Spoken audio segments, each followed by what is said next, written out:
نحمدہ و نصلی علی رسولہ الکریم۔ عزیزان محترم، میں Muhammad Aslam Dode, chairman liberal party Pakistan, آپ سے مخاطب ہوں اور آپ دیکھ رہے ہیں liberal party Pakistan YouTube channel. پیش خدمت ہے پروگرام لبرل نظام حکومت۔ عزیزان محترم، ہمارا آج کا موضوع ہے اقتدار اعلیٰ کی اقسام۔ عزیزان محترم، آپ کو پتہ ہے کہ میں آپ حضرات کے سامنے اپنا پروگرام لبرل نظام حکومت کئی دنوں سے پیش کر رہا ہوں، اور اس پروگرام کو پیش کرنے کا بنیادی مقصد یہ ہے کہ میں آپ کو اس حقیقت سے آگاہی دوں کہ میرے آئیڈیالوجی، میرے نظریہ حیات جدلیاتی لبرلزم کے تحت نظام حکومت کیسا ہوگا، اور آپ اس حقیقت سے بھی آگاہ ہیں کہ میں اپنے نظریہ حیات میں اپنی تھیوری، اپنی آئیڈیالوجی ڈائلیکٹیکل لبرلزم یا جدلیاتی لبرلزم کے تحت آپ حضرات کے سامنے 4 قسم کے پروگرام پیش کر رہا ہوں۔ پہلا پروگرام ہے جدلیاتی لبرلزم۔ اس پروگرام میں میں آپ حضرات کے سامنے اپنی تھیوری پیش کر رہا ہوں۔ دوسرا پروگرام ہے لبرل نظام حیات۔ اس پروگرام میں آپ کو یہ بتا رہا ہوں کہ جدلیاتی لبرل ریاست میں نظام زندگی کیا ہوگا، رسم و رواج کیا ہوں گے، کس قسم کی زندگی ہوگی انسانوں کی، وہ کس طرح اپنی زندگی کو گزاریں گے، لبرل نظام حیات۔ اور تیسرا پروگرام ہے لبرل نظام حکومت۔ اس میں میں آپ کو یہ بتا رہا ہوں کہ ایک جدلیاتی لبرل ریاست میں نظام حکومت کیا ہوگا۔ اور چوتھا پروگرام ہے میرا ڈائلیکٹیکل لبرلزم۔ یہ پروگرام میں آپ حضرات کے سامنے اپنی تھیوری کو براہ راست پیش کرنے کے لیے رکھ رہا ہوں۔ عزیزان محترم، یہ پروگرام جو آج آپ کے سامنے پیش کر رہا ہوں یہ ہے لبرل نظام حکومت۔ میں اس میں آپ کو یہ بتا رہا ہوں کہ ایک جدلیاتی لبرل ریاست میں نظام حکومت کس قسم کا ہوگا۔ تو اس کے تحت میں آپ حضرات کو سیاسیات کے حوالہ سے بہت کچھ بتا چکا ہوں، ریاست کے حوالہ سے بہت کچھ بتا چکا ہوں، ریاست کے ستون کون کون سے ہیں، ریاست کی اقسام کون کون سی ہیں، ریاست کے مقاصد کیا ہیں، تو یہ ساری باتیں آپ کو بتا چکا ہوں۔ تو اب میں آپ کو بتا رہا ہوں کہ جدلیاتی لبرل ریاست میں اقتدار اعلیٰ کیسا ہوگا، اقتدار اعلیٰ ہے کیا شے، اس کے جو ہے مطلب خد و خال کیا ہے، ریاست کے اقتدار اعلیٰ کے اس کی ڈیفینیشن کیا ہے۔ تو آج آپ کو بتا رہا ہوں کہ ریاست اپنے اقتدار اعلیٰ کی اقسام کیا ہے، اقتدار اعلیٰ کی اقسام۔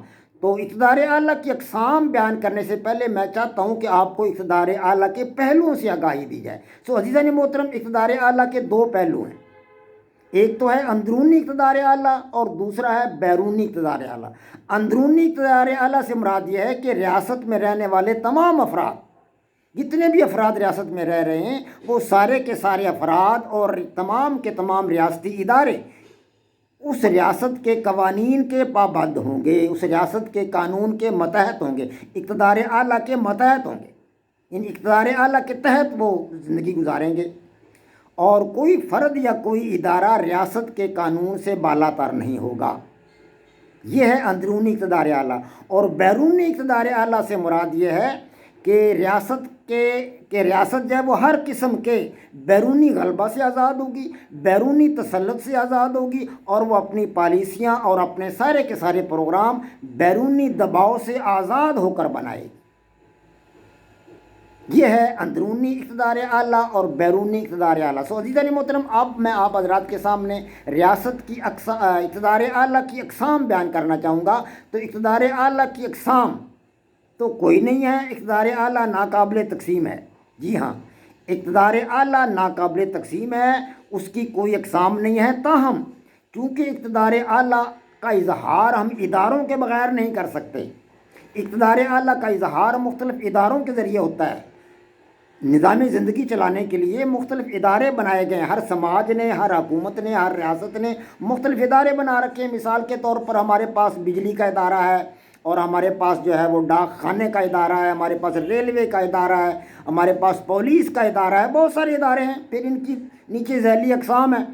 تو یہ تمام کے تمام ادارے مل کر ہی کسی ریاست کو تشکیل دیتے ہیں۔ تو کسی ریاست کو چلانے کے لیے ادارے بنائے جاتے ہیں، وہ ادارے جو ہیں اقتدار اعلیٰ کے ماتحت ہوتے ہیں۔ تو اقتدار اعلیٰ کی تو ذاتی اقسام نہیں ہے کوئی بھی، تاہم اگر یہ اداروں کو سامنے رکھا جائے تو اقتدار اعلیٰ کی کئی اقسام بن جاتی ہیں۔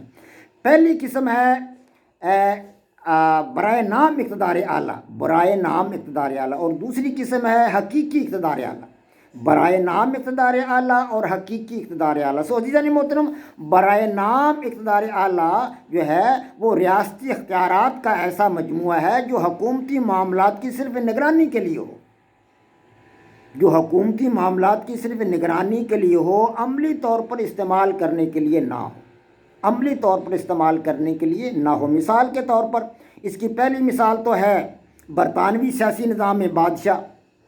برطانوی سیاسی نظام میں بادشاہ جو ہوتا ہے وہ عینی سربراہ ہوتا ہے، اس کے پاس کسی قسم کے کوئی عملی اختیارات نہیں ہوتے، استعمال کرنے کے لیے اس کے پاس کوئی اختیارات نہیں ہوتے، تمام تر اختیارات پارلیمنٹ کے پاس ہوتے ہیں۔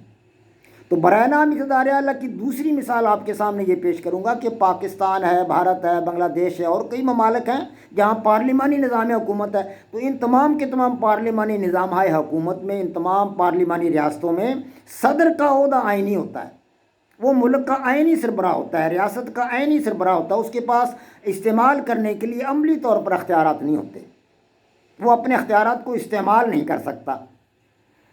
اس قسم کے اقتدار اعلیٰ کو ہم کہتے ہیں برائے نام اقتدار اعلیٰ، اور جو فرد یا ادارہ جس کے پاس یہ اختیارات ہوتے ہیں اسے کہتے ہیں مقتدر اعلیٰ، برائے نام مقتدر اعلیٰ۔ تو اب دوسری قسم ہے حقیقی اقتدار اعلیٰ، تو ریاستی اختیارات کا ایسا مجموعہ جو عملی طور پر استعمال کرنے کے لیے، عملی طور پر استعمال کرنے کے لیے ہو، خواہ اس کے حامل مقتدر اعلیٰ کو قانونی طور پر تسلیم کیا گیا ہو یا نہ کیا گیا ہو، حقیقی اقتدار اعلیٰ کہلاتا ہے۔ اس کی مثال ہے برطانوی سیاسی نظام میں پارلیمنٹ حقیقی اقتدار اعلیٰ کی مالک ہے، اور پارلیمانی جو ریاستیں ہیں دنیا میں جیسے کہ پاکستان، بھارت، بنگلہ دیش یا دیگر ممالک ہیں، وہ جو ہے ان سارے کے سارے ممالک کی پارلیمنٹس جو ہیں وہ حقیقی اقتدار اعلیٰ کی مالک ہیں۔ جو فرد یا ادارہ حقیقی اقتدار اعلیٰ کا مالک ہوتا ہے یا حامل ہوتا ہے اسے کہتے ہیں مقتدر اعلیٰ۔ تو عزیزان محترم، یہ دو اقسام تھیں، پہلی دو اقسام میں نے آپ حضرات کے سامنے بیان کی ہیں، یعنی کہ برائے نام اقتدار اعلیٰ اور حقیقی اقتدار اعلیٰ۔ انشاءاللہ تعالیٰ العزیز وقت کے ساتھ ساتھ میں آگے بڑھوں گا اور اقتدار اعلیٰ کی مزید اقسام آپ حضرات کے سامنے رکھوں گا۔ وما علینا الا البلاغ۔ پاک فوج زندہ باد، پاکستان پائندہ باد۔